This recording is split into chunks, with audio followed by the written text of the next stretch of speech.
right now who are perhaps not well versed in the different factions. Let's get to Congressman Scott Perry, who's joining us now from Capitol Hill after a long day of work up.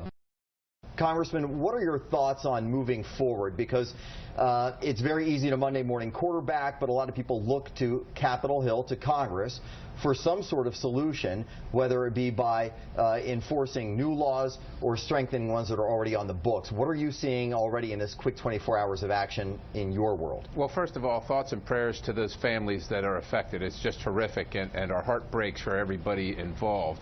That having been said, you know, we're all involved, unfortunately, in the rhetoric, and it only took literally hours for the president and for Hillary Clinton to say this is about gun control or the lack thereof, fully discounting what we see as the same thing that occurs over and over again, and especially in America, where we have one individual or maybe two, in the case of the Boston bombers, radicalized with ties to extremist Islamic interpretations, carrying out death and destruction among free, peaceable Americans. And that, to me, needs to be the discussion. Now, what will Congress do? I think we're going to elevate the rhetoric. The rhetoric is important. The president wants to use this opportunity to, again, ban law-abiding citizens to their Second Amendment right.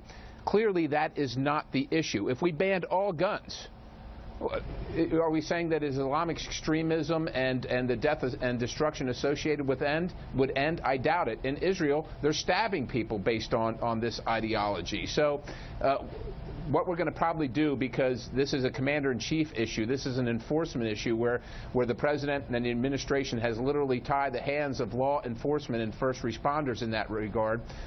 There is very little that Congress will be able to do to change the president's mindset on this. So the rhetoric's going to be important in galvanizing the American people and informing the American people. I think it needs to be stated that this was a gay bar, as far as I understand it, 90 minutes or 90 miles away from the killer's residence. So he targeted this particularly.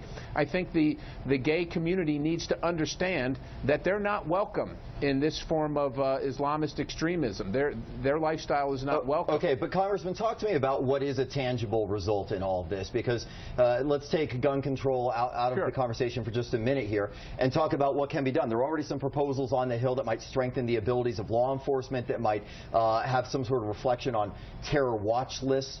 What do you believe will honestly be effective? You know, you look at what happened in Newtown, Connecticut, for example, and instantly there were calls for this can never happen again. We have to make changes, and then we have 90-day blue ribbon commissions, and very little in the end gets done. Is something going to get done on Capitol Hill this time?